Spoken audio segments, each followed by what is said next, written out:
আসসালামু আলাইকুম। আজকে আমি আপনাদের সাথে মজাদার একটি হাঁসের মাংস রেসিপি শেয়ার করব।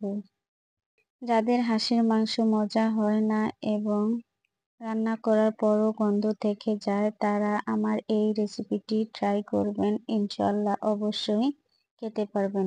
এখানে আমি একটা হাঁস ভালো করে কেটে ধুয়ে পরিষ্কার করে নিয়েছি।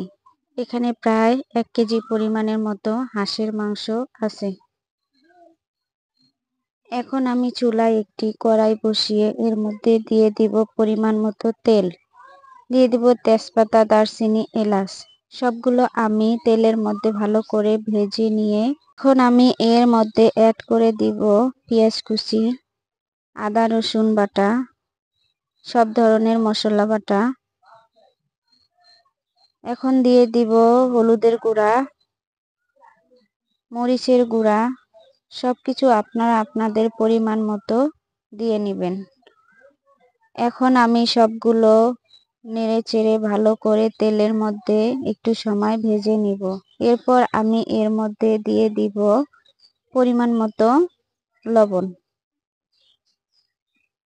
এখন আমি এর মধ্যে অল্প পরিমাণের পানি দিয়ে মশলাগুলো ভালো করে কষিয়ে নেব। হাঁসের মাংসর মশলা যত ভালো করে কষিয়ে নেবেন ততই মাংস রেসিপিটা সুন্দর হবে আর খেতেও অনেক টেস্ট হবে। দেখুন আমি এভাবে কষিয়ে নিয়েছি।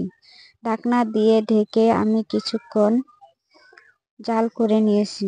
দেখুন উপর দিয়ে তেলগুলো ভেসে উঠেছে এবং মশলাগুলো কষানো হয়ে গিয়েছে।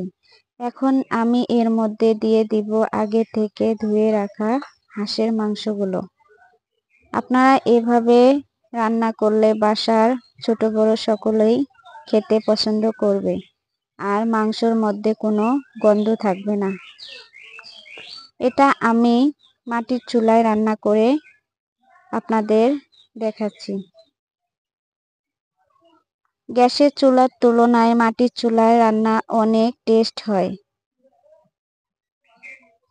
দেখুন আমি ভালো করে মশলাগুলো মিশিয়ে দিয়ে ঢাকনা দিয়ে ঢেকে দিলাম।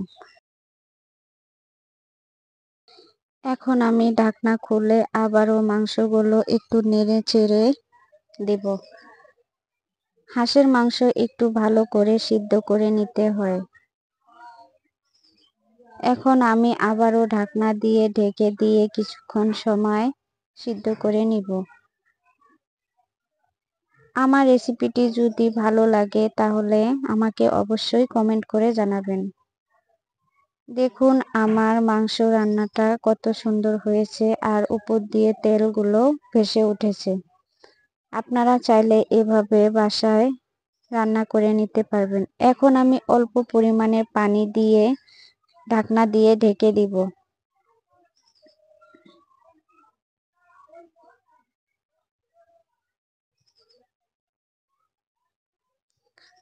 আমি এই হাঁসের মাংস রান্না করে নিব। এর মধ্যে বেশি ঝোল রাখবো না, কারণ হাঁসের মাংস ঝোল হলে খেতে কোনো টেস্ট হয় না। আর আমার রেসিপিটা যদি ভালো লাগে তাহলে আমার চ্যানেলটি সাবস্ক্রাইব করে দিয়ে পাশে থাকা বেল বাটনটি ক্লিক করে দিবেন। আর যারা সাবস্ক্রাইব করে দিয়েছেন তাদেরকে অসংখ্য ধন্যবাদ। দেখুন আমার রেসিপিটি কেমন হয়েছে।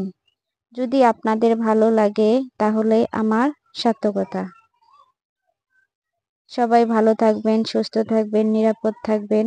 আমার জন্য দোয়া রাখবেন। আল্লাহ হাফেজ।